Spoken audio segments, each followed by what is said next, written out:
Do you know what we just did? What did we do? We made it one more week to Tuesday.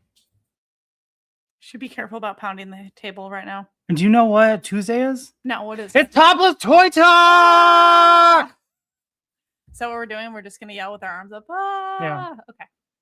You should be a little careful with your arms up, I though. know. Ah! Today is Tuesday, June 9th, and we are your bovine podcast for the Cybertronian era. That's and true. I am your host. And I am your better host, and we are happy that you're here.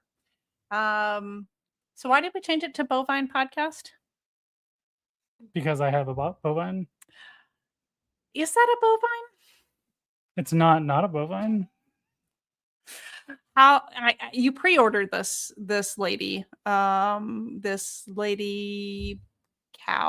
I'm trying to think of the right words. Heifer? Well, I was going to say heifer, but that just sounds so disrespectful. Like, I know the terminology one should use. I did get a little poundy, didn't I? Yeah, you have she's something. She's something. She's right up your alley. So how are you feeling about this figure? I actually really like it. It's kind of one of my favorite things I have gotten so far this year. I might even say it could potentially be figure of my year, my figure of the year. Wow. But it's only June. There's still time. And there's still another another cowgirl to come. Oh gosh. Well, because this is a Holstein cowgirl. She's got like the black and white spots, so we know that. I think they're brown and white, but maybe. What does that mean? I'm talking about. Is it still Holstein if they're brown and white? I don't think Holsteins have brown spots. I'm pretty sure Holsteins are just black and white. I prefer Halfsteins, to be honest. Stupid. I'm just saying they're smaller and furrier. Oh, we're going to be off to a great evening. I can already tell already. I mean, I was 5:01 once I got off work. As you were. Has your evening not been great? It's been fabulous. It's been absolutely You're with me. fabulous. How could it be anything else than great? You are the love of my life. Damn straight. It could be nothing else. It could be nothing else. Who do we have here joining us this evening? Well, we have Cowgirl, and we have. What is her real name? Alien guy. Is it Monique? Oh, that's good. Actually, I'm. Let me look it up here real quick. I'm trying to remember if she has like a literal. If it's not, it definitely could be Monique. Or if it's like just like Magic Cow Lady. Oh, Daisy Taurus. That's right. Yeah, that's Daisy good. Taurus. Daisy Taurus. I'm okay with that. I don't know how she's a waitress technically. I don't know how the Daisy Taurus didn't stick me, because you start talking about Holsteins and I was like Halfsteins, but actually I personally prefer the extra Holsteins. So, anyway, Daisy Taurus is where we're at. Daisy Taurus. That's fantastic. Yeah. But you're talking about who was in the I was talking about who was in the chat. That's what you want to know. Which we have the great musician, the Crop Modification. Thank you for being here, and thank you for providing us with the intro song. At first, I thought these robots were cupcakes, and I was confused in why we were saying Cupcakes Unite. But now I understand that we're talking about bodies. So, but I also do not want a cupcake. Yes, well, maybe. And we also have somebody who has changed their profile picture, and it has taken me a bit to adjust, meaning I'm still not there. But Stormfire Blizzard, who someday we're going to get that sound effect. Someday. And also the infamous Webhead Collects. Hey, Webby. What's up, Rob and Sarah? And chat, just finished getting my custom D Blake make sign to my X-Men shelf and adding figures. That was tough, but got it done. I technically have two of my D Blake signs up. I have one back here for Transformers, and then I have the Spider-Man one up with my Spider-Man figures, but I still have like at least one or two more that I need to figure out where they go. He makes good signs. Yeah. If you're looking for signs to spice up your shelf, D. Blake's where it's at. And the best part about the signs is I no longer smell them. Yeah, I know. It was kind of like, when you were when you were younger and you would be using markers and stuff, and it would have that that really smelly smell from the markers. I think it's what surprised me the most when they came in, because I didn't realize that they were, what is the paint? It's not acrylic, it's the other kind. It's not resin. No idea. Not resin, whatever. It's no paint. idea. And for whatever reason, I didn't realize that it was painted. They were nice and bright and very colorful and vibrant, the signs. But it didn't register paint, right? Right. And so they came out very painty smelling, but very cool. It was very happy and joyous. Maybe that's part of days. The hook is to get you a little when you open the package, and then you realize, smell my signs and visit my website, and you'll order more. I promise. Definitely a marketing ploy. Yeah. Thank you, Webby. Yeah, thank you. Yes, what would Webby do? What www? That definitely needs to be a friendship bracelet. Why wasn't that the friendship bracelet that you made? Because I'm an idiot. Man. All right. New prototype happening soon. Moron. So tonight, yes, we have a special guest. We do. And this is someone who is clearly smart. Not to say our prior guests are not smart hold on. people. Real quick. I am just gonna First of all, I just want to say every Tuesday you're like, we have a very special guest. They're all special. Everyone's super special. And I'm just like, I wonder if any of our guests go back and watch and they're like, hey, you know what? All special. You know what? And they've told these other 40 people that they were also special. Okay. But here's what I have to say about our guest. Is this is a person that writes books without pictures. We have never had a guest. I have 3 of those, and I have yet to read them without pictures. So right there, the IQ is much higher. But we have our guest, Joe. Would you like to invite Joe in? Da-da-da. I would. Yeah. I should have been prepared. I know you weren't. I don't know what you're doing. Say another couple words here. Yeah. And there we go. You got it. Hello. How's it going, guys? Okay. Can you hear me? Is all the audio? And all right, cool. We can. Can you hear us? Sorry, I'm a little late. I had to drive my car to the therapist and back. A lot of people don't know that, but it's important to have be medically or motor mechanically fit for your car, but it's also important your car's emotionally fit. So we go to therapy. Well, she goes to therapy. But a lot of people don't realize the amount of abuse that we inflict upon our cars. There's a lot of times, we want to, maybe shake our fist at that other motorist, but who's there to hear it? Really, it's just our car. So I'm going to adopt this philosophy right now. It is. And I will always default to saying, if you have somebody who's driving like an idiot, 5 miles under the speed limit, it's probably me.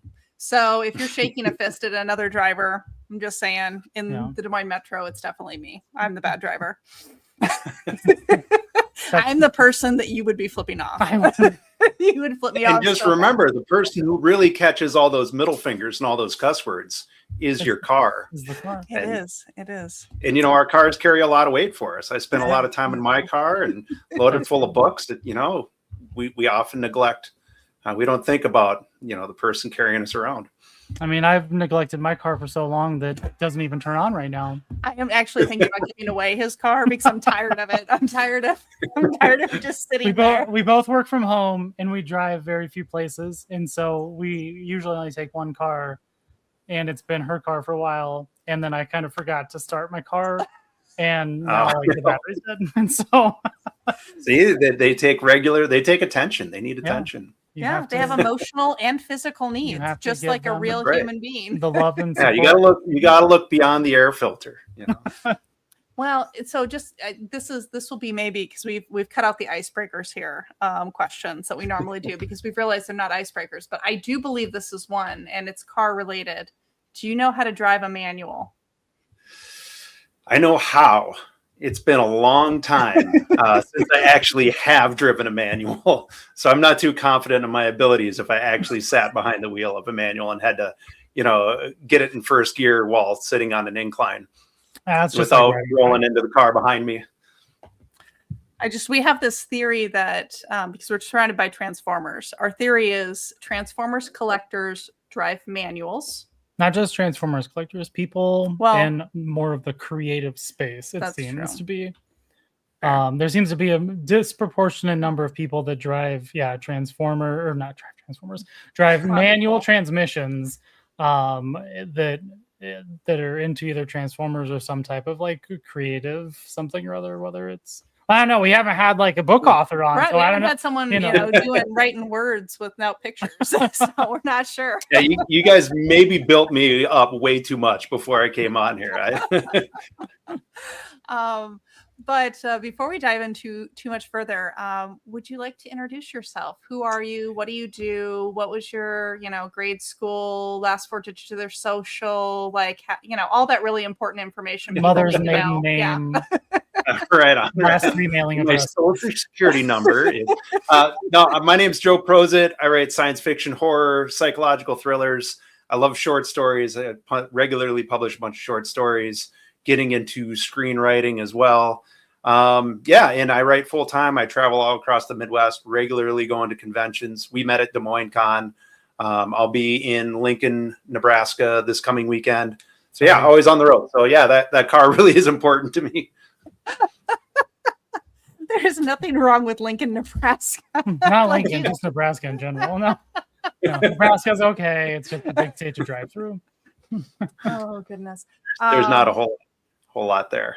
No, especially once you get past the first hour in, it's just done. And it's just like, oh man, I have another 6 hours to get to the other side. Like this is going to be forever.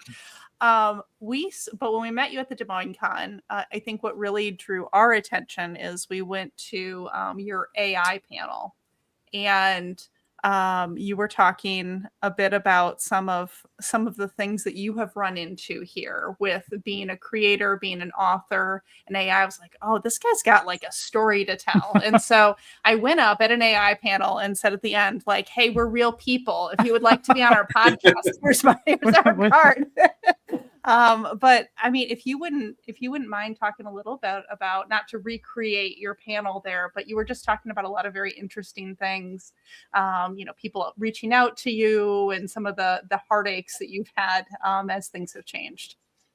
Yeah, I mean, like I'm pretty far in the anti-AI camp, especially in creative spaces. Like certainly there's uses in like medical or scientific things, or maybe with coding and things like that. But when it comes to anything creative, if we're relying on AI to make our art, I think we're missing the point of art and of entertainment. I think really at the soul of what we do is just humans connecting with other humans. So to me, it doesn't make any sense to use any form of AI, generative AI, to kind of bridge that gap between humans, because we're really just throwing up another roadblock between people. But during that panel, I think a really interesting positive of living in this kind of AI world came up. And that is that for years, we were kind of shoved towards the internet, and we were shoved towards sort of these impersonal connections, whether it's through email or social media or whatever. And really what AI has inadvertently done is it has forced us to reach to other humans that we've actually met in the flesh. Oh. I'm back. Hold on a second. It's really forced us to reconnect as human beings and kind of get away from some of those crutches of internet life. And I think that's kind of a cool, weird, unexpected side effect. Yeah, I thought it was very interesting. Again, your panel that we attended, because so in the corporate space that we work in, there's a huge push for AI, to use AI to make us more efficient. In the artist space, right? Like we've talked to a lot of people. I do some photography, which some people like, some people don't like. Because it normally involves, you know, cowgirls. I claim and aliens. I don't know a lot. I just do what looks good to me, type of thing, right? I would in no way consider myself necessarily a photographer, because like I don't know, like I feel at some point like you have to know things to be able to explain it. Like, oh yeah, if you do this, your things will look good. And I'm just like, I don't know, I just wing it every time and play with buttons and dials and experiment and see what happens. And if it's good enough for me, I'm like, good enough for the internet. Yeah. But you know, like there's a lot of AI usage, I think, with people. I'm gonna say a lot, but like there are some people that use AI with their photography, you know, and other aspects, and so it's like we hear a lot in like the art, like the digital artist space. I don't know, with the AI. And so I thought it was really interesting to get the perspective from like the writing or author perspective, because that never really occurred to me for some reason. Because we're hearing it more from, you know, photographers and people doing video. A lot in like that digital medium. But then in your panel, I can't remember if you were saying that, but one of the panelists was saying that like 36 of their books, or it was like a double-digit number, I could be making that up, have been used to program, have been used in LLMs. And I don't know, like, how do you feel about that? That was wild to me. Yeah, like I definitely, probably about a year ago now, I definitely had my moment of panic where, you know, I saw AI, I saw all the hype that was being built around it and all the promises of how spectacular this thing was going to grow in this exponential growth. And essentially the message we were receiving is that everybody's going to be obsolete in the very near future. And I had my moment of panic, and I was like, okay, well, I'm done. This thing that I'm trying to do is a dead end, and it's not going to go anywhere.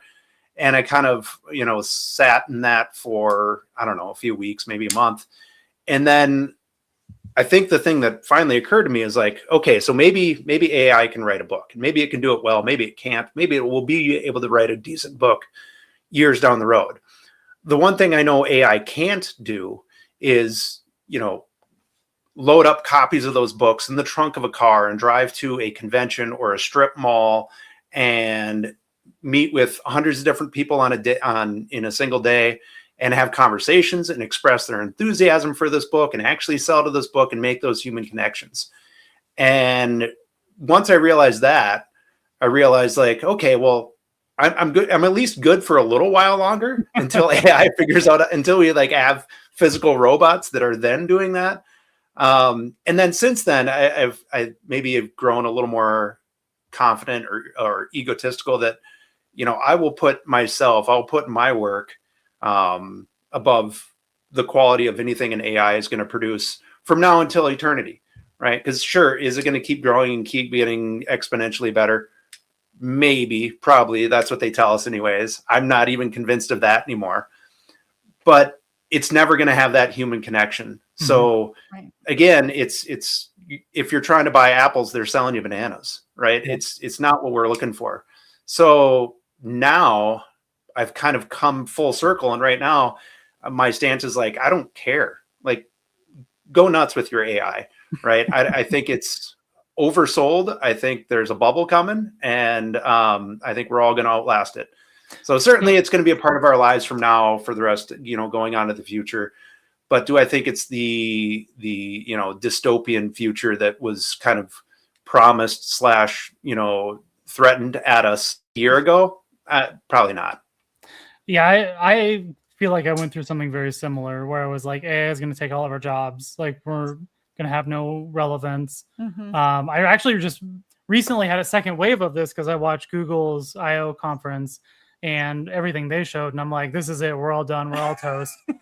But then every time I have to use AI either for work or try and use it for something else to just, I was trying to think of the other thing. We were going to talk about the headlines. So like, we'll use AI to help with like some of the different, you know, things to try and like. I am not a clever word person, and so sometimes when I'm trying to come up with like thumbnail captions or like what we did for with your stuff, thumbnail, I'll be like, give me some suggestions, because like sometimes like if I can just get like 5 suggestions or 10 suggestions, then my brain will get to going, right?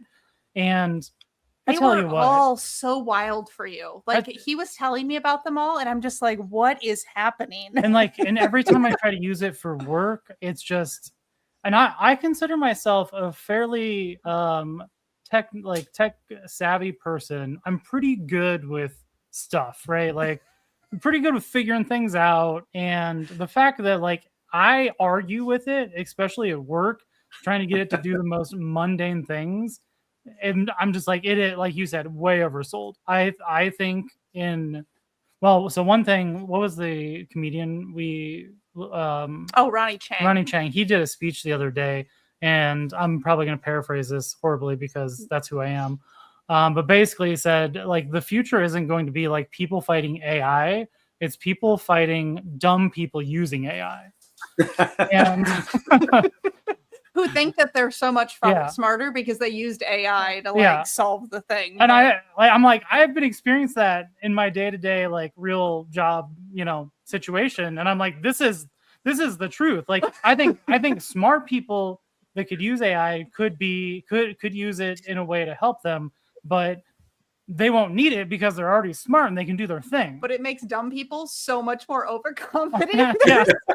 So yeah, I read the other day, it makes everyone who was able to write a complete sentence before now suspect. Yeah. It is. It actually, yeah, I was talking about that also at work. I'm like, oh man, I probably shouldn't be having Copilot like review somebody's sentences because I'm gonna forget how to write a sentence. Like this is gonna become a But problem. then you have people like me who like write their sentences backwards, and like, oh man, like people are gonna understand what I'm saying now. I know. But like it's a strange thing because like we also get like we can learn from AI, like Grammarly is not, generative AI. It's just a tool. But my grammar has gotten better by, going through and re-editing my own things and realizing like, oh, yep, Grammarly's right here. That comma does belong there. So it is like a thing that we can interact with and we can get smarter by using it as long as we don't rely on it. And that's our sole form of input. So yeah, I mean, if you look at it like a tool and something that's useful and not a replacement, then there's certainly uses for it. But yeah, I mean, as far as when it comes to art, I think it's not only is it not as good as humans, it's not doing the job that we want it to do anyways, which is bridge that gap between people. Because I got this theory that we're all brains trapped in our own skulls with a lifelong mission of trying to escape. and that's what art is. That's a good saying. Like that's a good mental image there. I mean, I can relate to that because remember, like before I started doing like the photography and stuff, I just was always like, I have this creative thing that I need to get out of me, and I can't figure out how to get it out. Yeah, you were so jealous. You said, Sarah, you can crochet and you can make something and you can do that. Like that's your creative outlet. Like you found your thing. Like, well, yeah, and I could, I still crochet, not as much anymore, but like it's because we do this. I know because we do this and take all the time. Doing this and dumb internet videos. Sorry. By now. So, but no, that was it was an enlightening when you're able to find that thing. So as did you have another AI question?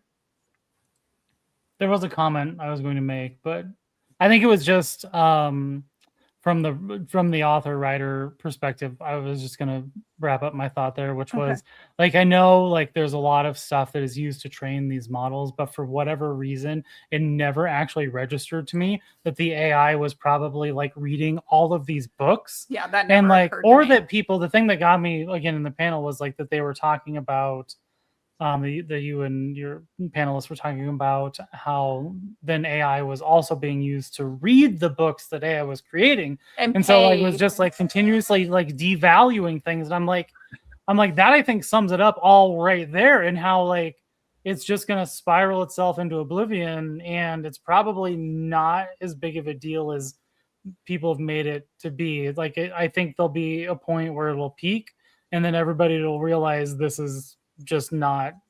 I think it'll go back to like a computer is only as smart as the person that uses it, like, type of thing, and that's what AI will be. Absolutely. Yeah, if you're really confident in your AI, tell it that the car wash is a half mile away, and then ask it if you should drive or walk.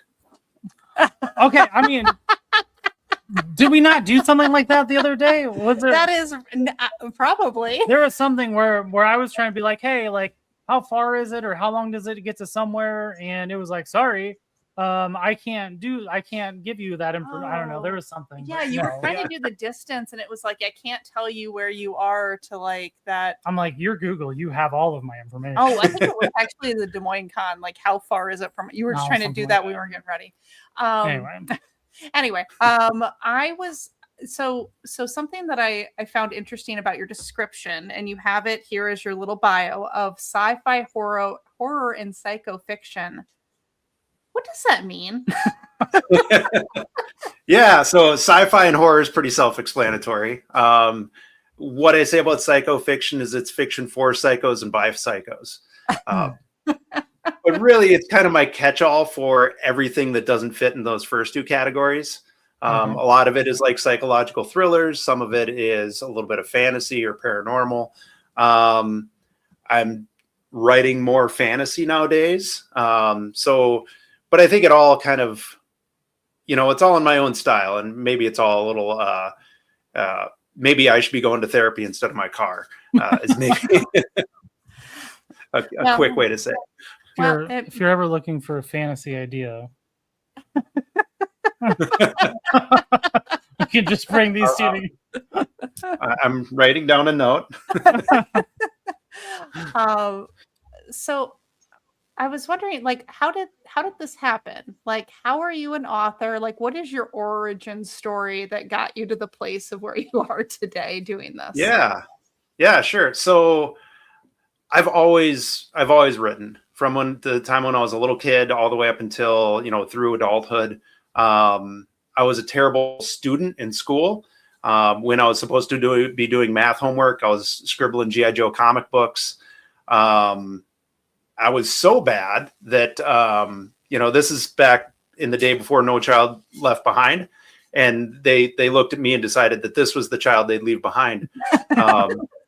And in third and fourth grade, they moved my desk into the hallway because I was so disruptive during class. And when I got to fifth grade, the teacher was a little more innovative, and he brought in a refrigerator box and just put the refrigerator box over my desk, which quit me from, interrupting other students in the middle of, lessons. And it also gave me time to write more. So it's kind of a win-win. But yeah, it's always been this weird little hobby that I've done since I was a kid. And after right out of high school, I joined the Army, and I served in the Army for 26 years. Retired about 3 years ago. And even while I was in, I'd write much less than I do now, but I'd always, have some story or have some book or have some idea that I was working on. And then, about 3 years ago, I decided that I was going to do this full time, and had a whole bunch of books that I independently published and started doing the conventions. My first real show was in a mall in Eau Claire, Wisconsin. And I think I sold 64 books over the course of a weekend, and it blew my mind. And I was fantastic. On cloud nine, and it was pretty awesome. And now I'm doing it as much as I can. That's great. And that's a beautiful area. Eau Claire is very pretty. I've never been there, so I've hardly been out of Iowa. So yeah, I mean, it's right across the river. It's not far. I'm very familiar with that I-94 stretch from Minneapolis to Chicago at points in between. Did you have a question? No, not necessarily a question. I was going to make a comment so I know it prior to Des Moines cons, we've heard the zine thing come up, and for whatever reason, it seemed to be way more prevalent this Des Moines con, and so I never really quite figured out what it was last time. Until you handed us and then you gave us a thing. And I'm like, okay. And then I kind of looked into it a little bit more. I was like, okay, I think I get this maybe, but probably still not. If somebody was explain this to me, I would be like, I don't know, it's something that people give to other people. Yeah. Helps. I mean, it's very origins in punk rock, right? All these independent punk rock bands from the 80s, you know, you take printer paper and a stapler and you make a magazine, right? That to promote your bands, to promote venues, to promote shows coming forward. And I think in recent years, it's turned into more of definitely like less about punk rock and just more mainstream, but just like anything, indie comics, indie stories, indie whatever you want to do, is just kind of like a not a new art form, but just a means to express ourselves. So I actually got that idea from my son, who is also a writer. And I had a show in Milwaukee and he gave me a whole bunch of stories that he had published. And he says, hey, give these away if you want to. I'm like, yeah, this is genius. So as I was leaning forward into Des Moines, you know, it's always good to have little freebies to give away at these panels and stuff. So, and I just had a brand new story that was not yet published and I hadn't done anything with, and it was about the right word length. And I'm like, this is going to be perfect. So yeah. It's kind of a cool thing. And like those, it's nothing more than an 8.5 by 10 sheet of paper, folded and cut just right to make like a little magazine. And you get a short story out of it. And I liked your story too. So I read it first and you were a little skeptical. You're like, I don't know about this. That is not true. No, because you didn't understand what zines were. I was like, he has to understand. I need to understand all the things before. I was like, no, like you need to read this. You can just be like, here, drink some milk, and be like, no, I need to know how the milk was created. Like this is not and then I'll drink the milk. Fair. It's fair. All the information. And then I bought this figure, and now I know how the milk is created. But no, this I really like this. This is the first zine I've ever read, and I have not written any zines. I probably will not write any zines. I'm just like, how can you make crocheted zines? I can't make crocheted zines. Can you photocopy it? That's not going to happen. But no, it was good. It was very interesting. Like you wouldn't think in something this short you could get somebody like hooked on a story, and I was hooked. I was like, how do I get more? Nice.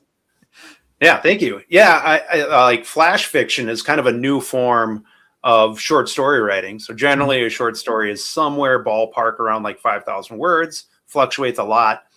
But I would say in the past like 5 years or so, flash fiction, which is under like 1,000 words, so we're talking like a 5-minute read, it's gotten really popular, and it's really like a great way, I think, to really stretch those skills of saying a lot with as few words as possible.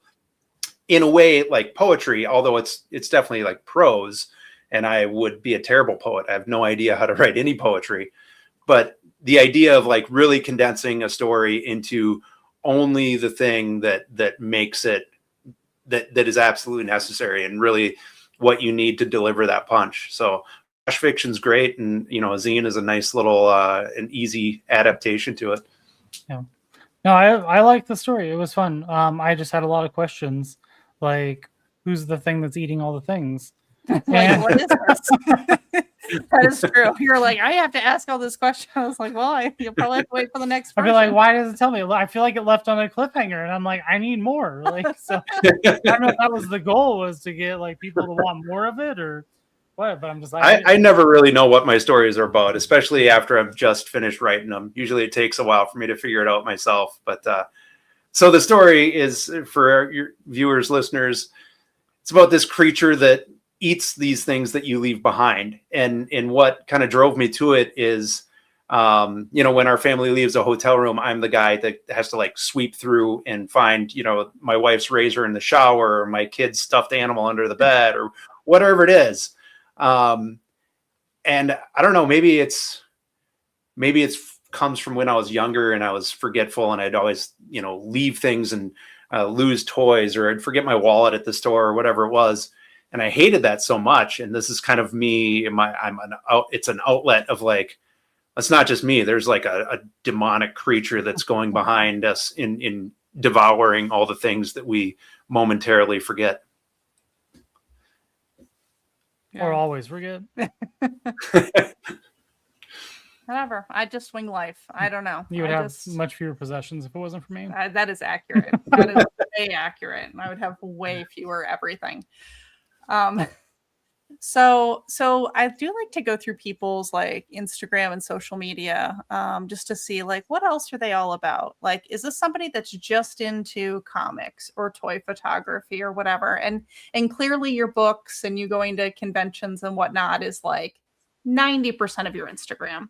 But what I really liked is that you also had a lot of like drinks that were in there, as well as dogs. Your dog. So our dog is somewhere over in this area, hanging out in her dog bed here. But what is your drink of choice? And do you how did this all is that like a thing? Do you post like specific drinks on specific days, or is it just whenever it inspires you? Yeah, it's much more random. It's just whenever, if I, make a nice cocktail, sometimes I'll share it. But I do have a cocktail recipe book. It's called the Doomsday Booze Book. Oh. And essentially it came like I had my liquor cabinet and I had all my recipes like post-it noted to the inside of the liquor cabinet. And because they're post-it notes and because I'm an idiot, they kept falling off. Exactly. And eventually I realized like, hey, dumb, I make books for a living. I should put these into a book. So that's how that came to be. And of course, to give it a little twist, what I did is I paired up each different type of liquor with a different way the world might end, and just kind of riffed on that a little bit about, like whiskey pairs with, AI taking over humanity because, whatever. But yeah, I'd say my favorite drink is probably the margarita. But it's a pretty like sunny drink. Like it kind of feels weird to have a margarita in like December in Minnesota. Not that you can't, there's no rules, but sometimes maybe like a Manhattan is an easy drink, or like I love a good Negroni. Yeah, so I mix it up, but yeah, a really well made margarita is tough to beat. Man, and your thing about the pairing the drink with the way the world would end, like now I'm very stuck on this because I like all the conspiracy theories. I like to pretend that I believe all of them, but we'll see. You're smart. So how do you think the world is going to end? Like, what is your conspiracy theory on that? Oh man. I mean, like we've been talking about AI and kind of dismissing it, but I do feel like there is a threat there of, kind of letting this opening Pandora's box and not being able to shut it. I like, not to get too serious, but I read an article that Ukraine won a battle using only automated weapons. And I said, boy, Skynet's here. I mean, like, go Ukraine, you're right. But at the same time, it's like, boy, I'm glad I'm retired from the Army, Well, if you want to turn it a different way, we've got all the data centers that are using all the water. Ooh, are we gonna do Rob's rant? We can do Rob's rant here. Okay. So all right. Fortunately or unfortunately for everybody, it's not about toys this week. So my current rant now, this is a very first world problem. This is like a super first world, like not a real problem for everybody else. For the last 2 years. Okay, so we moved into this house. We've been here, what, 4 years? 5 years? 4 years. 4 years. And I did not ask for this, but it was what was given to me when we purchased. And there's irrigation. Okay. If it was my choice, grass should learn how to survive on its own. However, the choice I was given was that our grass does not know how to survive on its own, because it needs to be watered at least twice a week, because that's what the prior two owners did for the last 12 years. 12 years, right? And so what we recently found out is apparently Iowa, specifically like the Des Moines, West Des Moines area, is like, what was it, number 6? Yeah, it's very high up there. Within the top 10 places for putting data centers for all the AI stuff. And so for the last 2 years, and I just got the email today, and city of West Des Moines, if you're listening, like, go to hell. But they are now putting a ban on watering lawns. Yes. Because the nitrate levels in the rivers, is that what it is, are too high? Are too high, and the water table is too low. So what normally would be fine for nitrate levels isn't from the runoff from the fields. And so and there's just a water shortage overall. And they claim it's because of like temperatures and peak whatever, right? But I'm like, okay, this has only happened the last 2 years, and within the last 2 years, this is when all these data centers are being built. And so basically, my lawn is being punished because of people making their shitty AI videos and images with like 15 fingers on every hand. Yeah. Like, so get under control. I don't want your AI slop. I'm like, and I am very modest with my lawn watering because like I spent a lot of time trying to figure out how much water does my yard need because I don't want to waste water. I don't want to waste money. I'm like, every time I get a water bill, that's like, oh God, it's summertime, isn't it? Look how much this is. Because like our irrigation goes twice a week. And I'm like, so it's just enough to keep it from dying. And I'm like, but then the city comes in and they're like, guess what? You can't do it anymore, probably for the rest of the year. And I'm like, I just turned it on like 3 weeks ago, bro. And I'm like, so I think I'm gonna start going to city council meetings again and be like, you need to figure this out. Be like, my lawn watering is not the problem. You know what is? All of these HOAs or the surrounding areas that have like they water the medians and 90% of it goes on the streets or like the golf courses. Why aren't the golf courses? Why don't they have to shut off the water? We got a water park down the road. Why are they allowed to just keep dumping buckets of water on people? So let's not go after water parks now. All I'm saying, like now we did like you did read that like a lot of the new regulations are being put in place for data centers where they have to be very self-sufficient. Like, you know, but clearly something is happening. So either it's a weird coincidence where the data center constructions and Iowa temperatures are increasing to lower the river and reservoir water levels to increase. So there's more nitrates from the runoff of the stupid freaking farmers putting all this stupid freaking chemicals on the plants. You watch your mouth about the farmers. I know. Or somebody's lying to us, and I think that's probably the case. Yes. So we agree. Could be all those things. AI is going to be the death of us, but just because of water bans. No deadlines, PMJ. Actually, probably will. All right, so we do have a section of the front yard that did not recover from last year's water ban, and it's going to be worse this year. I'm gonna charge the city or I am. I'm gonna be like, this is how much the seed costs. Pay it. Or tell me which data center is sucking up the most of my water, and I'm gonna go to them and charge them. Microsoft, whatever. We got a Microsoft one out here. I don't care. Yeah. I pay good money to live in this area. I want to water my lawn and keep my grass from dying. Oh. Anyway, that's my rant for the day. For the week. Well said. I concur. Or should I turn my hat backwards for the rant? Or like that would be good. Or I could just actually, what if I got another hat that actually just had Rob's rant on it? And I just swap it out. Yeah, that'd be good. That's how we know this segment changes. I didn't realize this was a black tie event. Oh, you forgot your fancy. Oh no, I forgot my pearl necklace. No, we try to be classy. We do. Yeah. Just to add to the irony here, so since this is Topless Toy Talk too, we should probably ask you about what were the toys like. What was your you had mentioned G.I. Joe, but like, was that your go-to growing up? What toys did you have? Yeah, it was definitely. It started out Star Wars. So I was born in '79.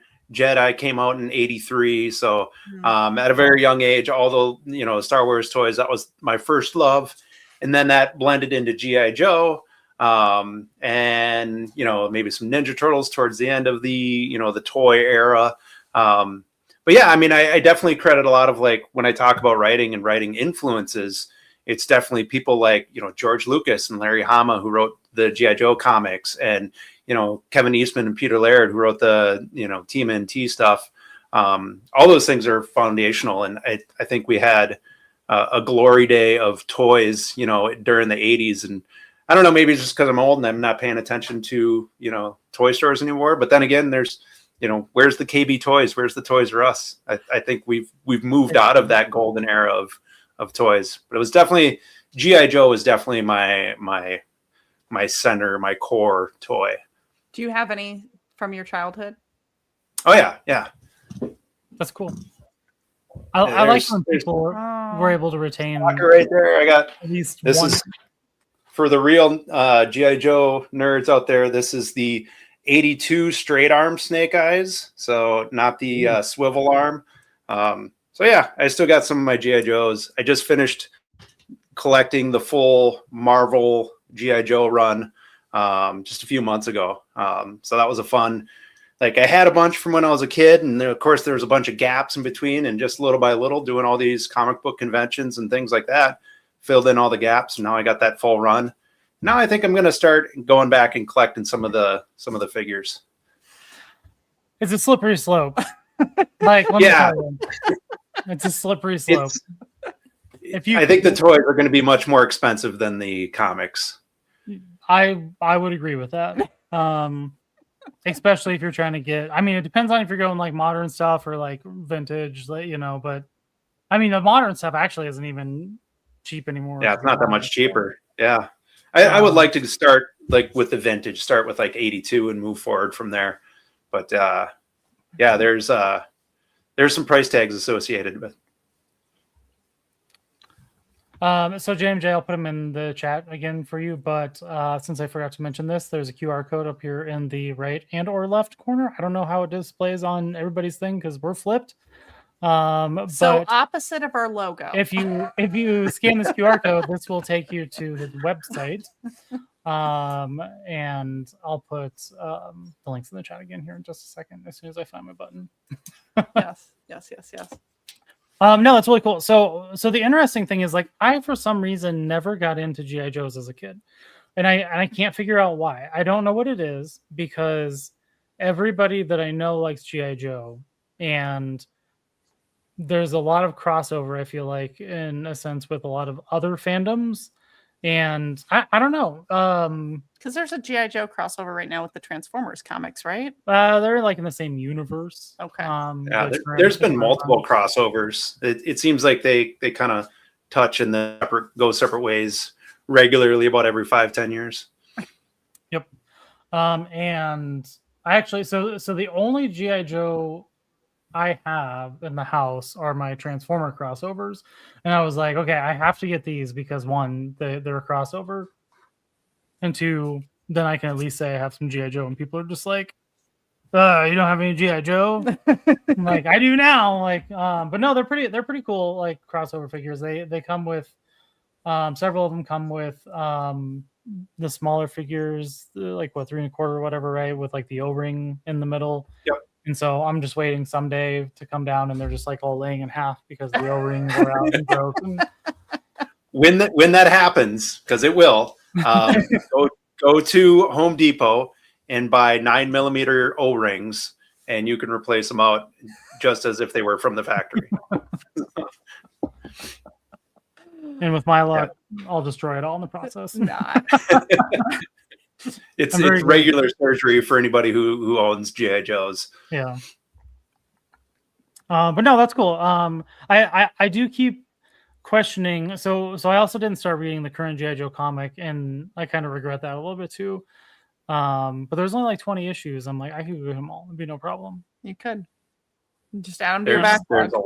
The real problem. I have a problem keeping up because they branch out a lot, and there was, the Marvel run, and then I think Dark Horse had a run, and then Image had a run, and now each different character is getting its own sort of run. There's more than I have. Maybe I should go back to collecting comics and save some money and skip the figures for a while. But so I growing up, I did not collect comics. I did not read comics. I don't know why. I just never got into it. As an adult, started collecting Transformers. Skybound, Image, whatever, right? They booted up a new Transformers line of comics. And so he asked me, he said, Sarah, there's a new Transformers comic. Like, I would like to start reading it. How do you feel? And I'm thinking to myself, I mean, it can't take up nearly as much space as all these, right? Like, and she was like, at least that man is going to read words. At least he's going to read words, and it should take up much less space. And I think you've got, now, since you started buying comics, what do we have? 6 crates in the back room? Yeah. I mean, it'll very quickly overtake. Like, this is not something that will... in my defense, So I learned everything the hard way, and it's mostly because there's no like handbook on how to do a thing, right? And we keep talking about this, and I'm like, maybe we should write a handbook, like a handbook on how to collect toys, like in a handbook like on how to like read comics, right? So because what if you don't know anybody that you converse with that like really reads comics in a sensible way, because I know a lot of people that read comics the way I started out, and it's just everything, and they have boxes and boxes and boxes of comics, right? There's not like a system to it. So it's like you pick up a comic, you go to your store, and you're just like, that looks cool, that looks cool, that looks cool, and you get them, and then you read them, and then you're like, oh, like these also tie into this, and then you get the next week you go and there's 3 more, right? So now you're up to 4 to 8, whatever, right? The next week there's another 8 more, right? And it just spirals, right? And so the lesson I have learned that I will share my wisdom to anybody that is wanting to start reading comics, if you've never read comics before, don't read Marvel comics. Physically, don't read them physically. Subscribe to Marvel Unlimited or whatever their online service is where you get all this stuff, because or go to your local library. We've learned that that's a thing too. So the problem with Marvel comics is they have perfected the art of sucking you in and taking your money. It's capitalism. I have a third recommendation that might be useful, because there is so many good, like I know what you mean. You pick up like a single issue and it's continuing from something else. It's going to carry on to something else. You're getting a snippet of a tiny, much larger story. So the way I like to buy comics most of the time nowadays is with graphic novels. Yeah. So for instance, I just picked the last one I picked up in way too late was The Last Ronin, the TMNT graphic novel. It's super good. And you get the whole series from beginning to end, or the whole story arc from beginning to end. So I've been buying some of those. Tank Girl has some great graphic novels out there. Red Sun, Superman. Like some of these are like iconic stories that were maybe a part of a run. But, nowadays they'll bundle them up and you buy the graphic novel and you get this whole story arc in one book, and you're not jumping in where you don't know what's going on. You're not leaving off or like having eternally to buy this series. Because you're right. They do have like, that's how they get you, is like every issue ends in a cliffhanger. Yep. Yeah. And I know everybody in the chat has probably heard the story, but I don't care. I'm going to say it anyway. Fine. What really tipped me over the edge with Marvel was the Venom War, because I didn't know this was a thing, and they did it with X-Men recently with their Age of Revolution. Is that the one you ended up giving to Dave?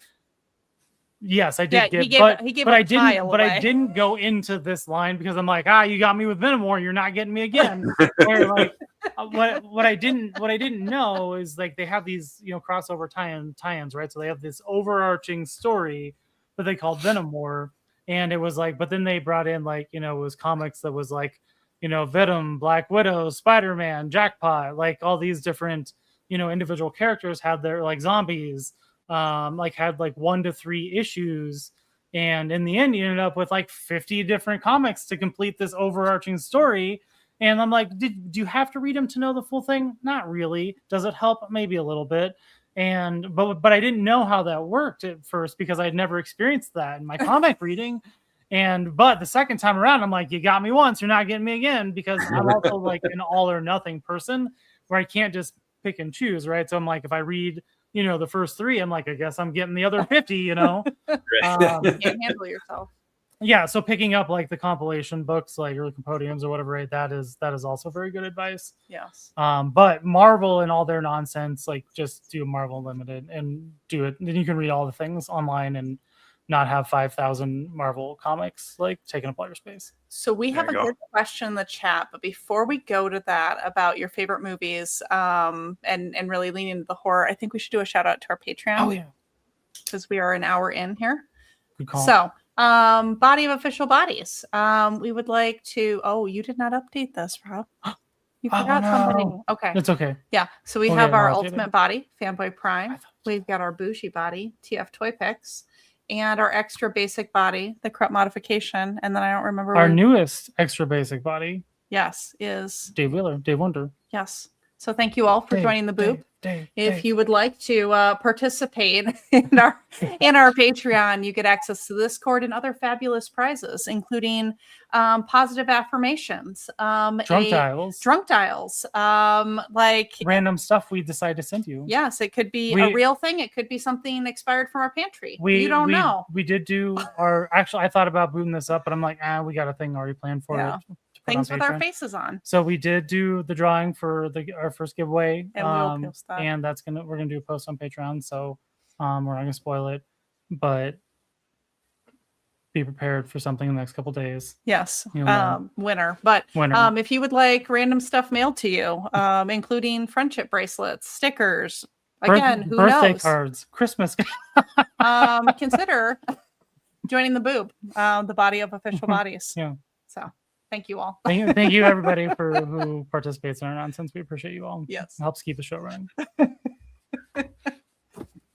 All right. So with that, we do have for Trigger Happy, as a horror author, any favorite horror movies, or is that already?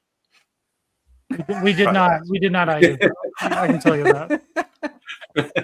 I have tons of favorite horror movies, and I saw this comment earlier and I started making notes because my go-to when somebody says what's the best horror movie ever, I have to go to The Shining, because I think it is the trifecta of Jack Nicholson, Stephen King, and Stanley Kubrick. It is a phenomenal movie where all the stars aligned, and I think it's going to be hard pressed to like beat that as like best horror movie ever.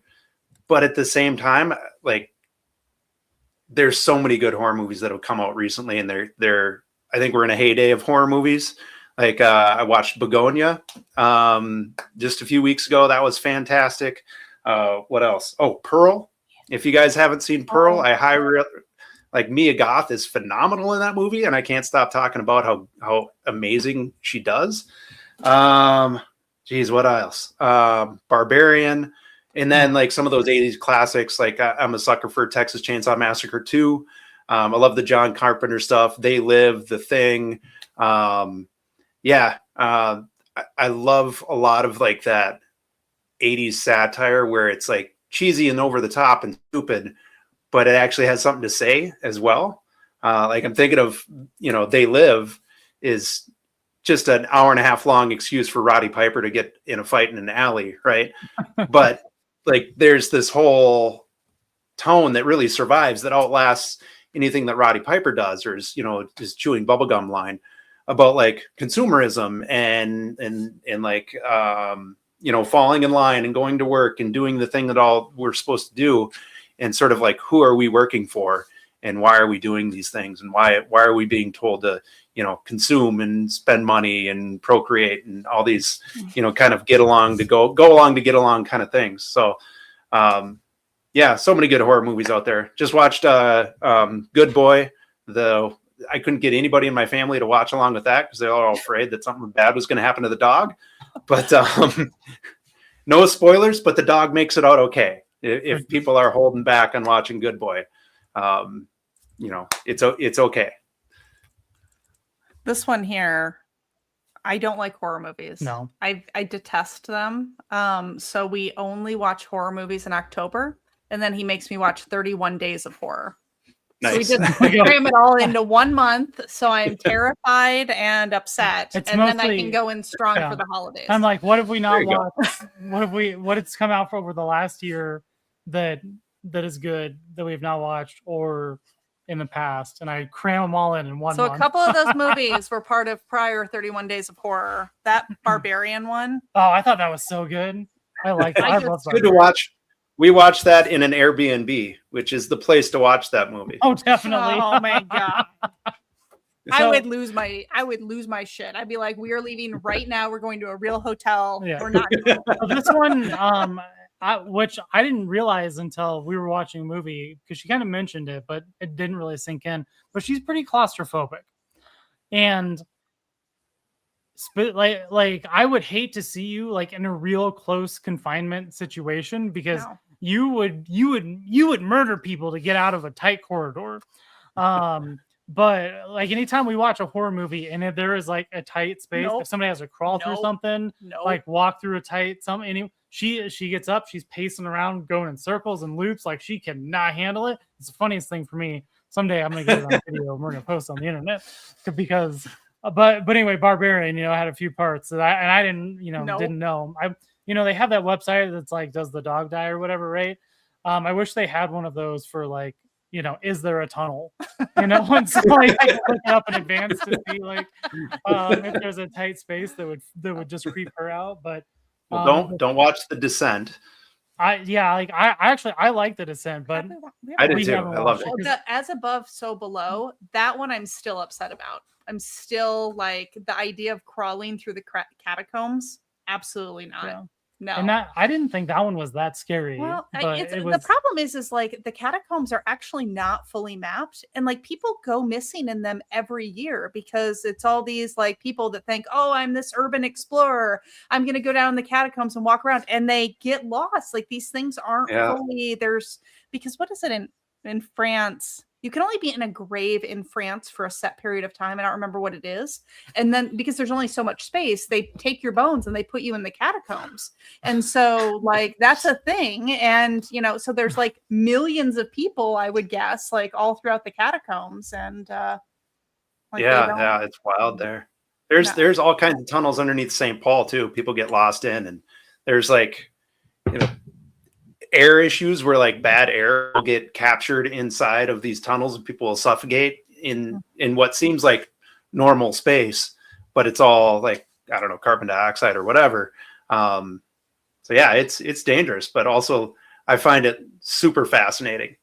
And so if I can plug a book really quick, they come from below. This is the perfect. We've teed you up here. Do it. So They Come From Below is my most recent horror novel. And it's set in up north, small town Minnesota, and it's all about it's about this woman who, every time she feels like she's like committing some sin or breaking some rule, a physical demon from hell, monstrous creature, climbs up her basement stairs, and she has to like fend it off with an axe. But there's also this huge underground tunnel network that's been abandoned. Maybe it was built during like Prohibition or whenever. And she has to navigate these tunnels. So I find anywhere underground really fascinating. Just that they're, especially below a city, that a whole tunnel network can exist below a city. Maybe there's some of my Teenage Mutant Ninja Turtle influences. I don't know, but yeah. I mean, in all fairness, though, there are probably a lot of things that exist below the crust of the earth that we're just not aware of. Like they don't find as much anymore, but like in New York City, they would find old train tunnels and stations that have been walled off, and because nobody really demos the old subway. They just build on top of it or underneath, and there's layers and layers and layers of all this, abandoned infrastructure. Mm-hmm. I should make you watch The Descent sometime. You would not like it, but it's good. It's pretty great. So I'm a big fan of like any horror movie that has like an actual monster in it that's like a real movie monster, not like a CGI monster. So like in the campier the better, right? Like like Evil Dead. Like I love the Evil Dead movies. Like those are some of my favorite. And there's too much spurting blood. I don't really care for them. I don't know. It's like I made her watch before Des Moines Con Tucker and Dale vs. Evil because excellent. The cat. The two. Alan and the other guy. I can't think of his name because I can't either. I can't. You don't remember names.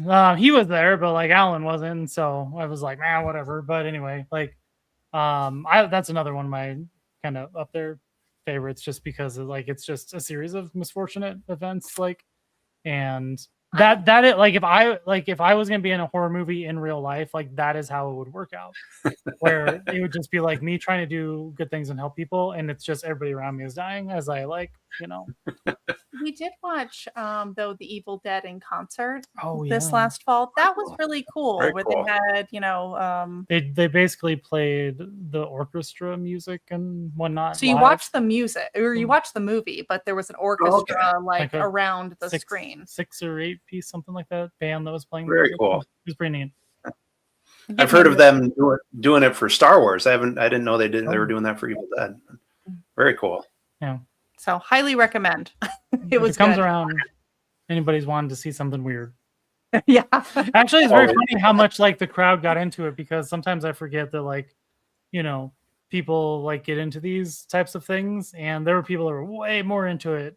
They were like, than I was, and, like, you know, people that like have every line of the dialogue memorized and every scene, and so they, that's kind of my gauge for like what's really big is what are people dressing up as when they go to the convention? What's getting cosplayed? That kind of is my barometer for if something's, getting big. So like what's the Digital Circus show? I don't even know, but there's tons of cosplayers out wearing oh man, I'm going to get eaten alive on this. I think it's a younger generation, but it's there's like a ringleader, there's a jester, there's a big like chess piece that's alive. I don't know. But I've not heard of this, so it's all under our radar. But Dungeon Crawler Carl is getting cosplayed left and right. Project Hail Mary is another big one. Did you see Project Hail Mary? I did, yeah. Fantastic. It was great. I have not read the book because it didn't have pictures. But so I didn't know anything about it. On the cover.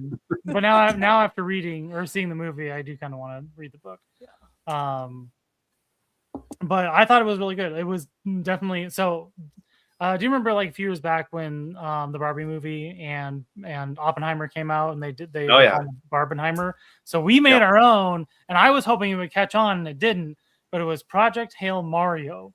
We went and saw Project Hail Mary, and the Super Mario Galaxy movie back to back. And I thought it was great. I thought it was genius. I was like, this is the smartest thing I've ever come up with. And nobody cares about it. I'm like, did you guys get to see Masters of the Universe yet? Yes. Did you see it? All right. I did. Yeah. Okay. What'd you think? It was the movie we were all hoping for back in 1987. I don't know if you guys saw that one with Dolph Lundgren. And I saw it a long time ago. I haven't seen it recently, but I know it. Yeah, there's no reason to rewatch it. Yeah, it's pretty awful. But this was, it's very much like everybody looks like they did in the cartoons. Mm-hmm. There's nods and references. There's jokes. They kind of play up how everybody like laughs for way too long. I thought Dr. Evil killed that joke back in 99 or whenever, but they played on that a little bit. I thought we were going to go 2 movies in a row without Orko, but he did make a last minute appearance. So if all the Orko fans out there, hang in there. Don't walk away when the end credits start to roll. Yep. There were definitely I said 30 end credit scenes, but there was definitely 3? I think 3. Yeah. Yeah. It was a fun movie. I thought it was pretty good. I don't think this one was as impressed. She knows nothing about Master of the Universe, nothing about He-Man, any of the lore or anything. No. And I thought maybe this would be okay. It was okay. I mean, it wasn't that I was upset with it or that I thought it was bad. It just, when you don't know any of the lore and you're just going into it, it just didn't. Yeah. It didn't. I think it relied pretty heavily on the fandom. Yeah. Right. I agree. I think if you didn't grow up with it, watch anything previously, anything, it might not hold that special place. I wasn't mad that we went on a Thursday evening and we got a poster and we did that one, speaking of which, I am supposed to tell everybody that I sold that poster that we stole to Land Pitt for $200, and he paid an extra $50 for my signature. And if he tries to tell you otherwise, he's lying to you. Movies, though, I was a little unclear. I was looking into your work. Was one of your books turned into a movie, or did you write a movie script? Help tie the circle there. Sure. Yeah. So it was I wrote the movie script for a short film called A Black Heart Unbroken, And, if you need a sales pitch to go to conventions, how that came to be is I had gone to Crypticon, which is a horror convention in Minneapolis. And I went there 2 years in a row. And each time, you kind of go around as a creative person or as, somebody involved in media or art or whatever it is. You kind of go around and you pass out business cards and meet people. And most of the time, 99% of the time, it turns into nothing. But I met a director and actor named Jennifer Prettyman 2 years in a row. And after the second year, she reached out to me and said, "Hey, I want to make a movie for this short film. But I need a story before we can film anything." And I said, I would love to help. And we kind of collaborated back and forth and bounced some ideas off each other and got something that she wanted to shoot and that we knew we could make. And over the course of a weekend in February, we shot the thing Friday, Saturday, and Sunday, and premiered a few months later at the North Star Film Festival. And it's kind of making the film festival circuit right now. So really looking forward to when we can kind of get it out to everybody. There are plans for maybe some DVDs in the future, or, who knows, maybe we'll have like a YouTube link or something like that. But yeah, really had a ton of fun making this movie and can't wait for, as many people as possible to see it. Very cool. Yeah, no, that sounds exciting. I'll definitely watch it. And so how did that happen though? Like, so you wrote this script. I mean, were you involved with any other part, like with the casting or anything like that? Yeah, so not necessarily the casting, but when Jennifer said, "Hey, we're shooting this thing," my question back is like, "Can I be there? Like, I won't mess anything up. I'll just stand in the corner. I won't break anything, I swear." And she said, "Absolutely. And we might have you, move some things around and carry some heavy stuff." And I said, "Absolutely." So yeah, I was there the whole time during filming, and moved some lights around and worked a leaf blower to blow hair. And there's one scene where, I mentioned my son earlier. He came out for a day, and we worked together to rig up a mailbox because there was a gag where this mailbox kind of breaks and then falls off the post.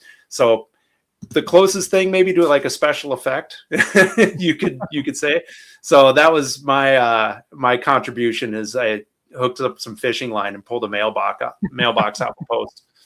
But no, it was a super cool experience working with everybody and kind of seeing behind the scenes what happens, even at this is a very small production, a cast of 4 people and a crew of maybe a dozen. But it was really cool to see everybody contribute and what, how all that effort came and worked into a finished product. It was really awesome.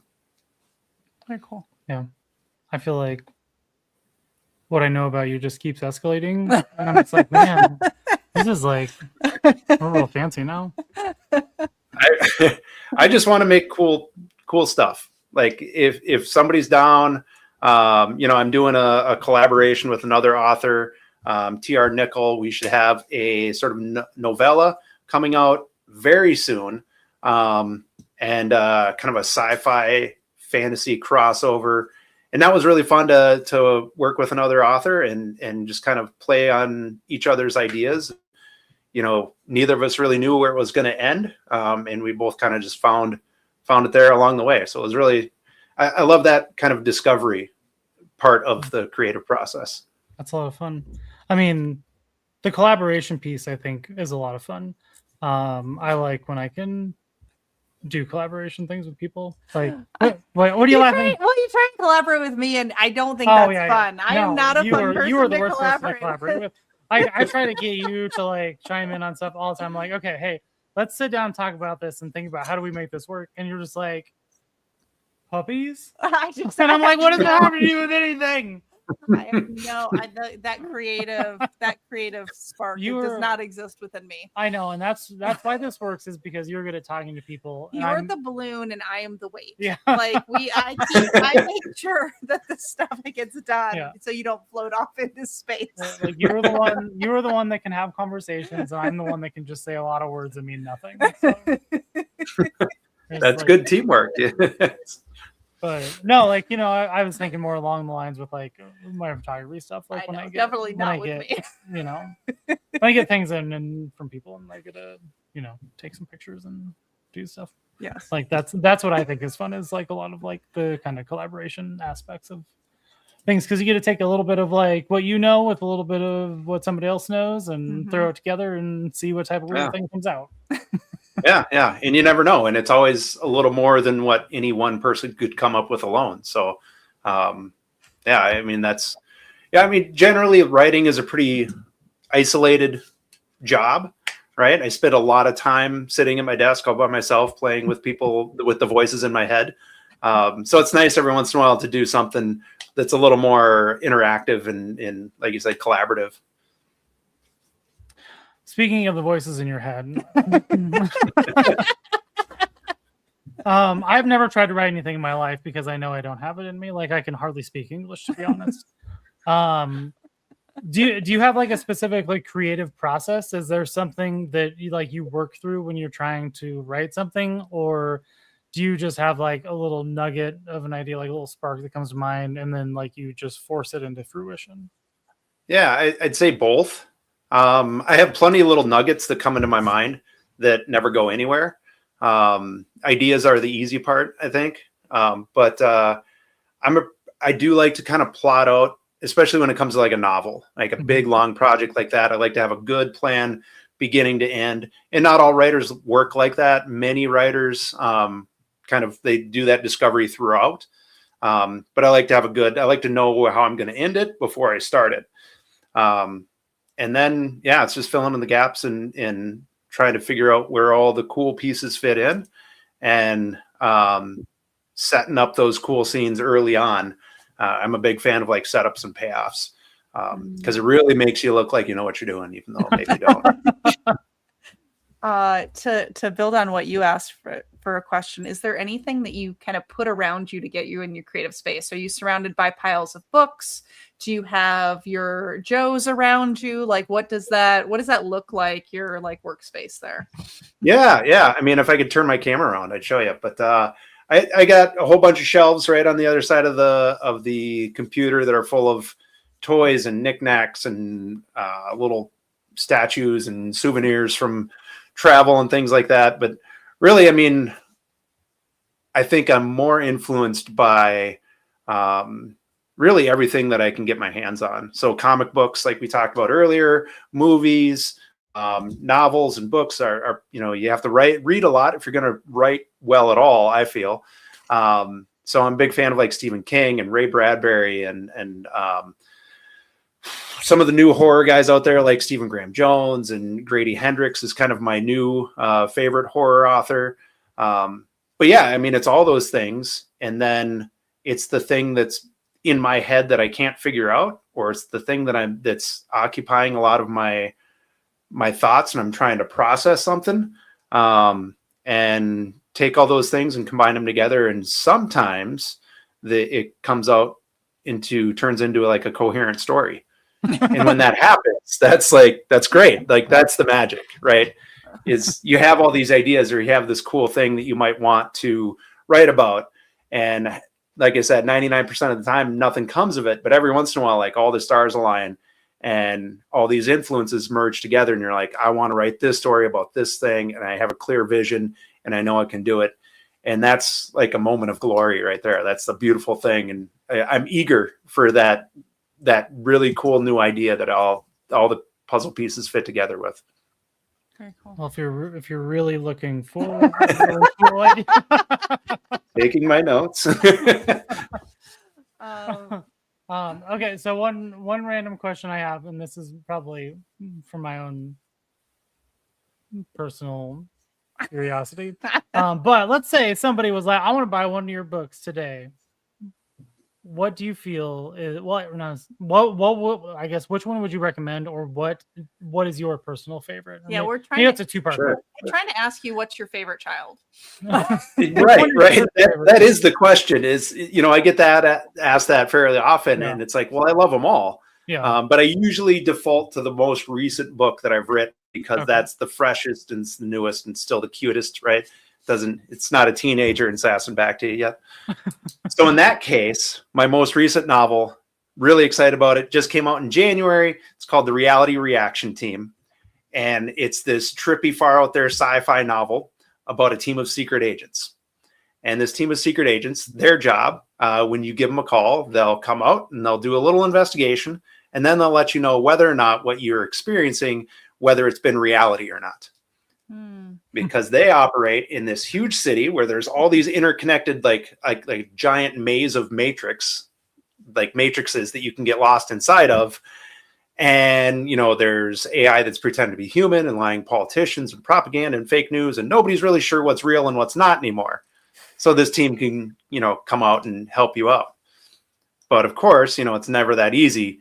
Their newest recruit who just joined the team is constantly suffering from a digitally induced form of schizophrenia. Oh. So, yeah. And that is the Reality Reaction Team. Actually sounds very interesting. Yeah. Huh. I'm going to buy it. Okay. Well, do it. So you know. That's good. Actually, if I don't know how we didn't make it around to your table at the convention. Well, I do, because we got really sidetracked because we had these things on our head, like those signs, and we ended up after we saw your panel, I was like, okay, we definitely have to make it around over there. And then we didn't. And I don't know why. Actually, what probably happened was we walked past your table 12 times, just didn't realize it. No, because we kept making this digital map of okay, these are the places we need to stop, and it was just a bunch of back and forth. Yeah. Well, it's a huge vendor hall. I mean, Des Moines Con is pretty dang big. So yeah, I don't take offense. So because your description popped up there around conspiracies, I also like to know, what are people's favorite conspiracy theories? Do you have one that's kind of kicking around right now that you don't even have to believe it? I don't care about that, but is there something that really you're into right now? I don't know. I've been reading a lot about okay, I got one. I'm a little bit of a World War I history buff, a little bit, very casually. And I read the other day that so Kaiser von Wilhelm was the leader of the German Empire. And the way he found out when he heard about the death and the murder of Archduke Ferdinand, who was his friend, what he said in response was, now it all has to start over again. And nobody knows what he means when he said that. So my theory is that Kaiser von Wilhelm, rather than being the instigator of World War I, was actually a time traveler who over and over again was trying to prevent World War I. And by the time we got to this iteration, he just realized there's no point. And, Precept did the dirty business, and Archduke Ferdinand and his wife, Sophia, were murdered once again. And there was no stopping the course of history. Huh. Does that count for a conspiracy theory? No, I like that one. I like it. So I love World War I is just such this, I don't know how to describe it other than underrated war. Everybody just wants to talk about World War II and and Nazis and all that, all that stuff. I'm just but World War I was so interesting, and the poetry that came out of that, and the bleed overs into the Spanish Civil War, and then you had this pandemic that happened. Right. My great grandfather, the reason he didn't get shipped over is he was relatively well educated. I think he may have had a year of college. I've not quite gotten a full accounting on that. But because he could read and write and was educated, he was an officer, and he actually was teaching soldiers how to write. That was one of his things, is he was teaching them how to write well enough. But then he got the Spanish flu and went stone deaf. So he didn't end up going to France, but his brother did. And so I had, the great uncle. And then on the other side of my family, I had a great grandfather that fought in World War I as well. But it's one of those things that you just don't I feel World War I, not enough people talk about. So I'll rate myself. I agree. Yeah. I think growing up, I thought of World War I as the prequel to World War II. And there really wasn't that much different. Yeah, there was trenches, and World War II was more tanks, but that was about the only difference in my mind, right? Mm-hmm. And now, after getting into it more, it's like, no, this war changed the entire world. Like, it was the death of monarchs, it was the death of empires. It the was Prussian Empire, really the Ottoman Empire, the right, all of it. Yeah, everything changed in social ways too. And one of the crazy things that reading through World War I history is you realize how closely related all those monarchs were. Like Kaiser von Wilhelm's his grandmother was Queen Victoria. And like they were all intermingled and they were all so closely related. So really, like, World War I was just a giant, like the world's biggest family squabble in history. Mm-hmm. Well, did you ever watch Peaky Blinders? I haven't. Oh, it's such a good series, but just the trench warfare that was World War I, like, unreal, just so brutal, unreal. Like, I have some letters from my great grandfather. And some of his time when he was in World War I. I don't have all of them because for whatever reason they've been split up amongst the family, and that probably shouldn't have happened. Like, they probably should have all stayed together regardless. But he like actually wrote letters about how he was just, stuck in a trench with like somebody out, like one of his like fellow soldiers, and like for a long stretch of time, like with a dead body. And like there was nothing you could do. Like, it just, the way that was fought was just, it seems like very different than World War II or subsequent. Not that it's just like a totally different style. Well, and there's that like clash of tactics that hadn't caught up with technology yet.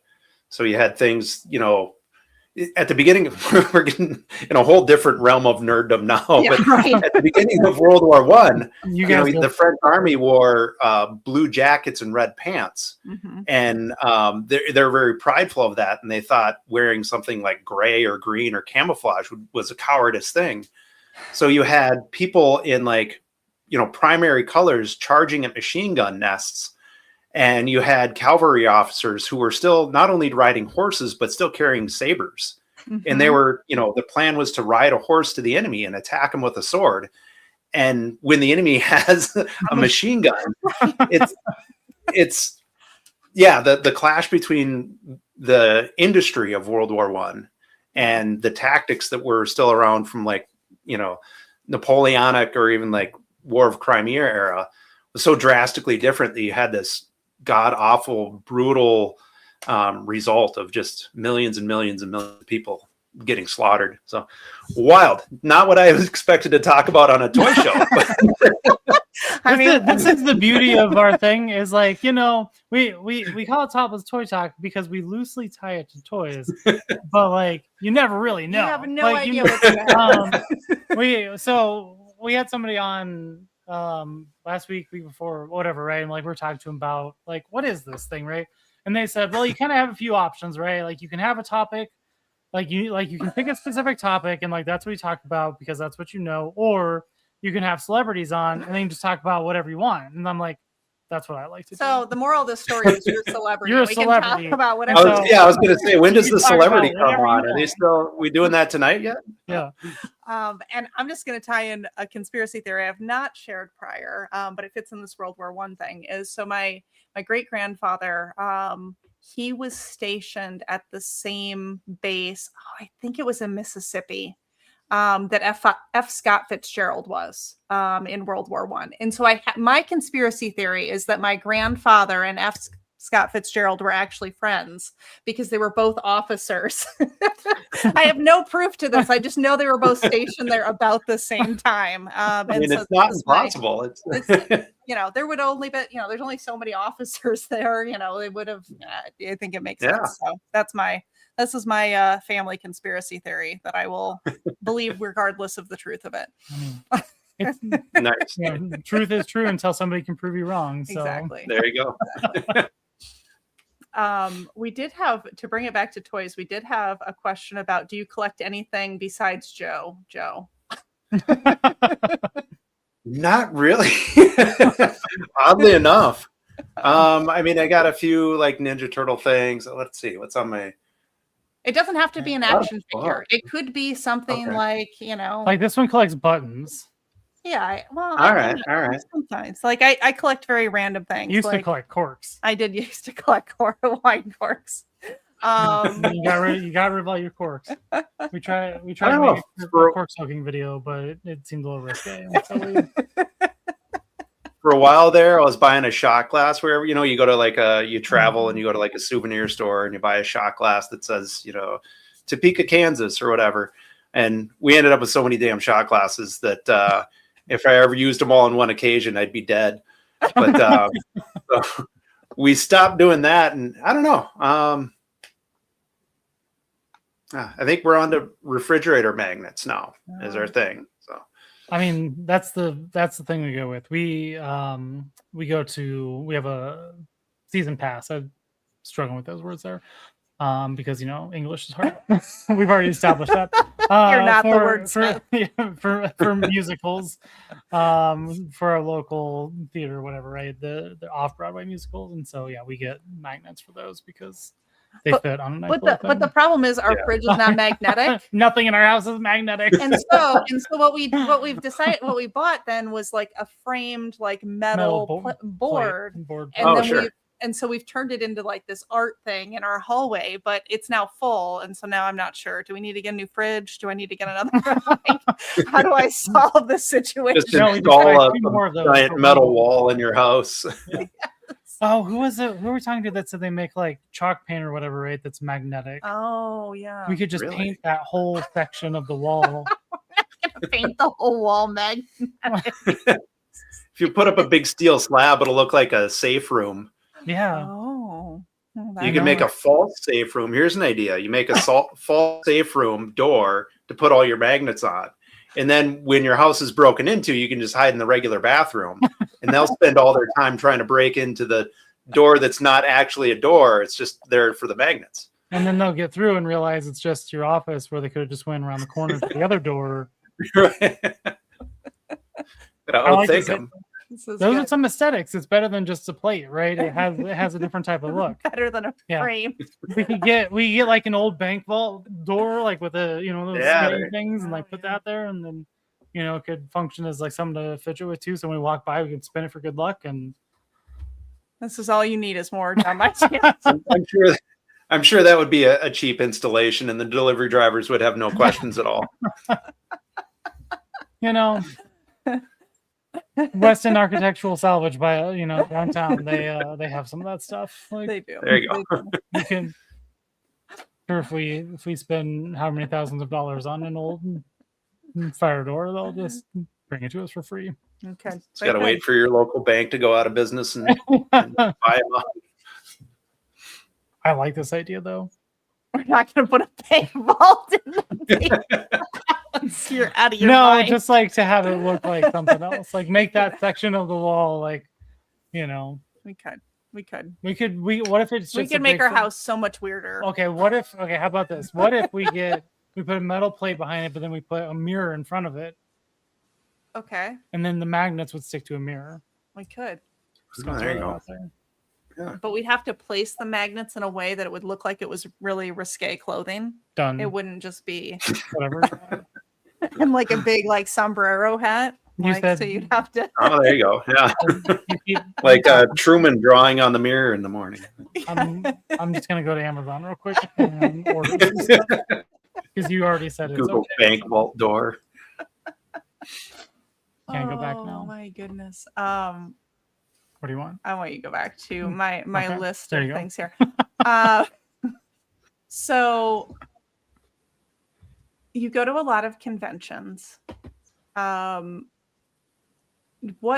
you have any really good convention stories? Like, is there anything like wild that you've seen or participated in or had happened to you like at a specific convention? Did you put this in here for me? Yes. No. And I'm going to try to keep this PG-13.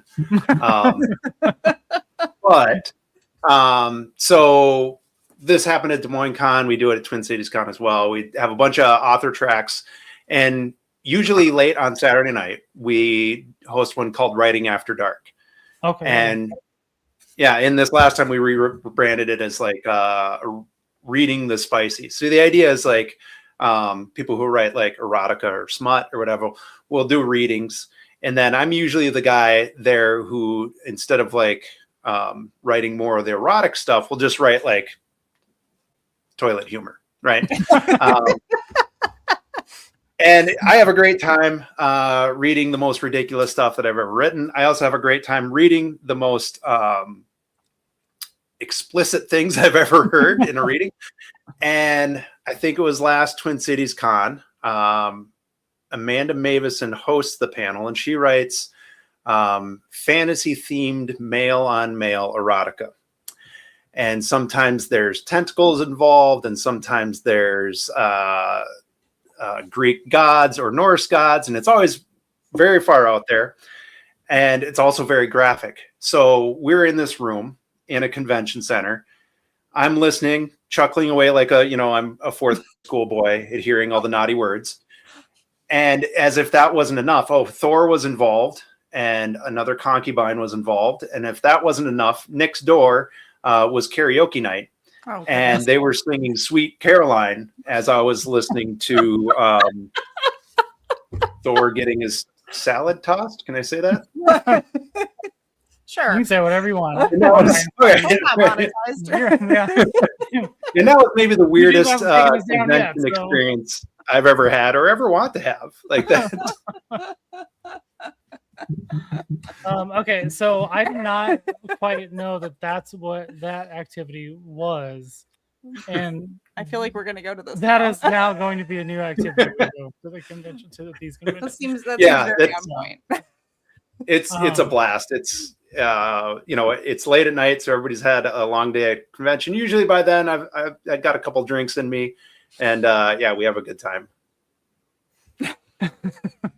We well, this one over here to my left or right, depending on what it looks like to you, I don't know, has a hard time understanding the descriptions of the convention panels and stuff. And so there's things that I'm often like, we should check this out.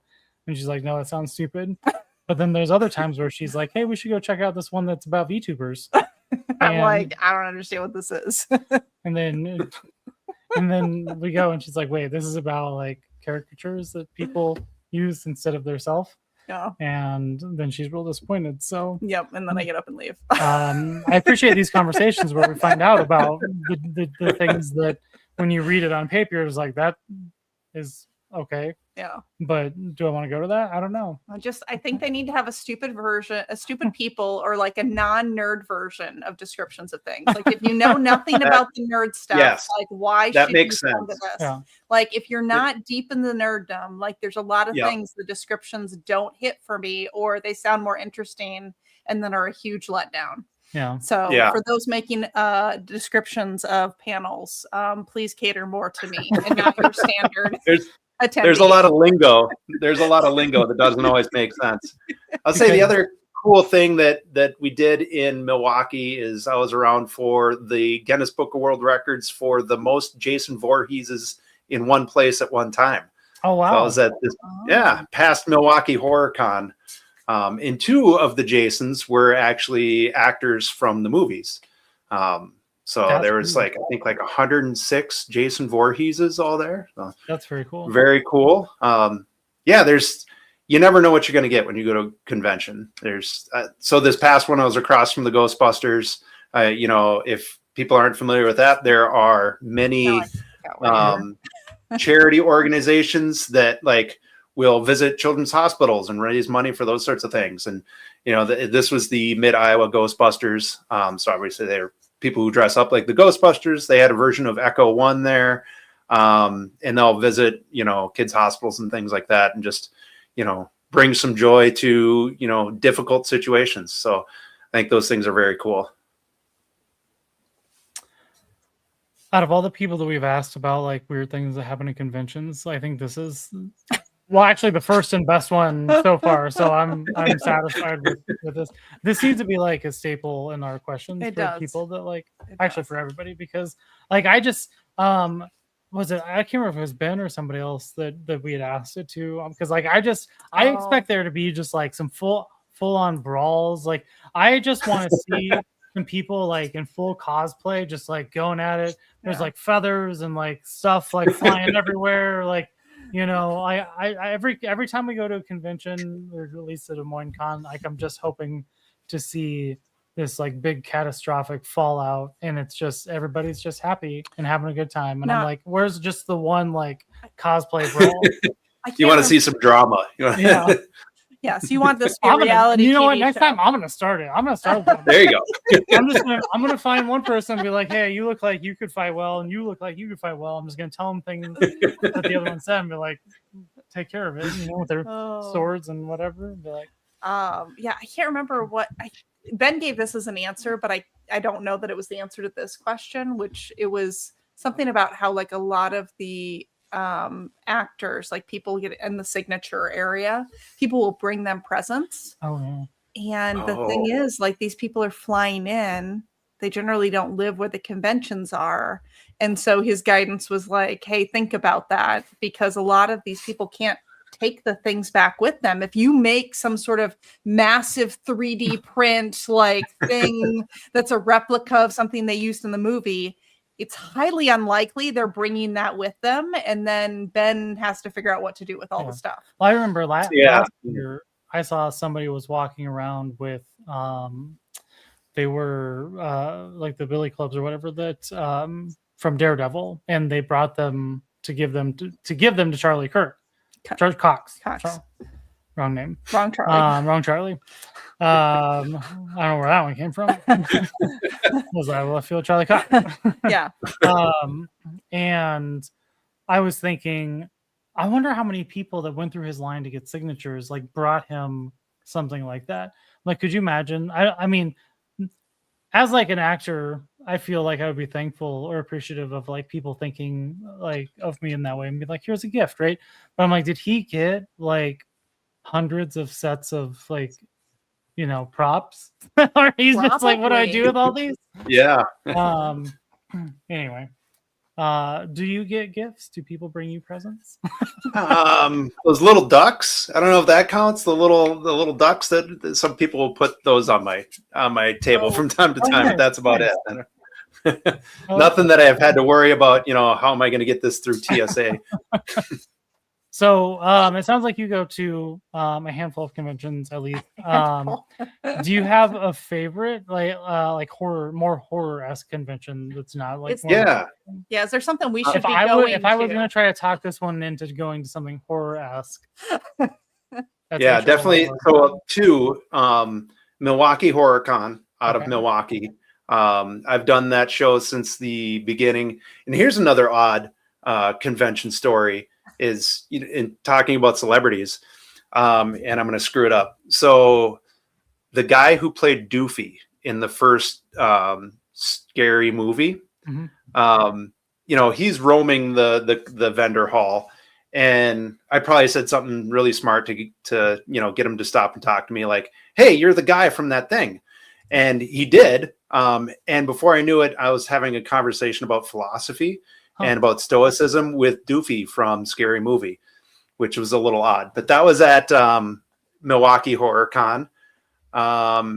In Indianapolis Days of the Dead, I was in the middle of a pitch to sell a book, and somebody started playing lead guitar in the middle and like blasting it through the whole vendor hall, so much so that I'm now screaming my pitch at the, you know, potential customer, who ended up buying a book, which I was pretty happy. I was pretty proud of my salesmanship abilities over.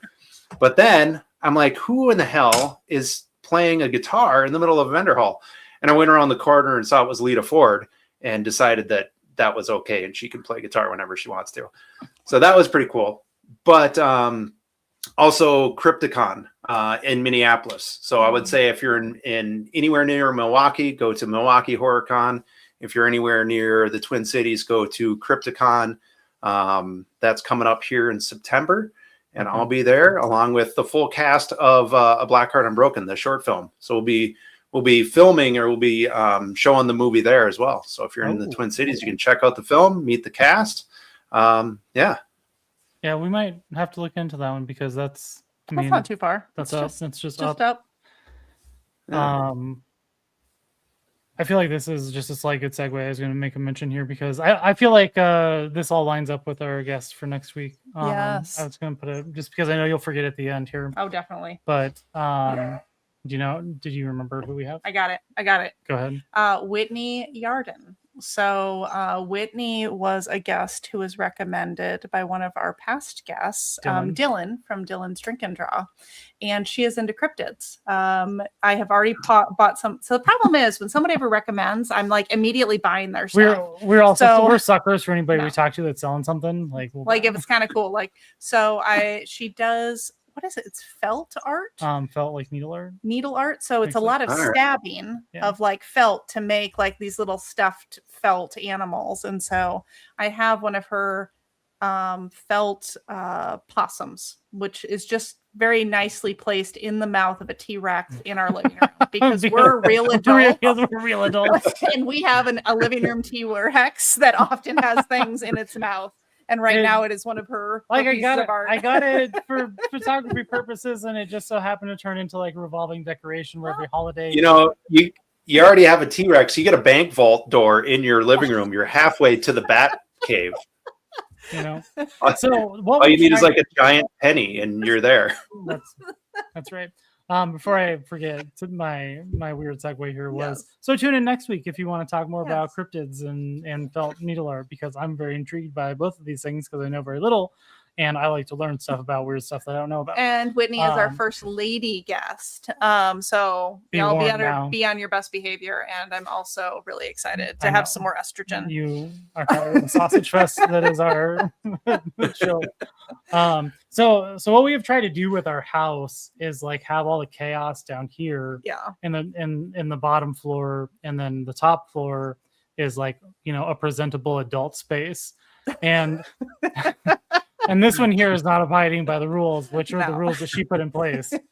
My rules are meant to be violated only by me, not by you. And slowly devolving to like. We have Totoros on the couch. Yes. You've now replaced the throw pillows with stuffed dinosaur, like plush dinosaurs. Sure. So, like our entryway table has the Lego Titanic on it. So stupid. So dumb. So what was an adult house? You got to surround yourself with what makes you happy, right? That's what I did. That's what I did.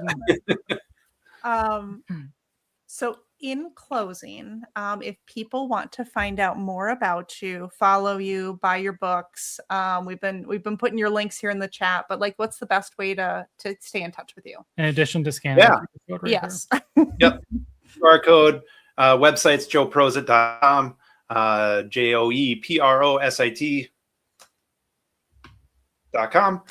And on all my social media, usually it's just at Joe Prosit.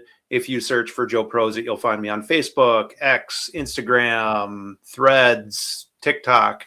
Always new stuff coming out. Always short stories that are brand new and fresh, and always some new convention or location that I'm hitting up next.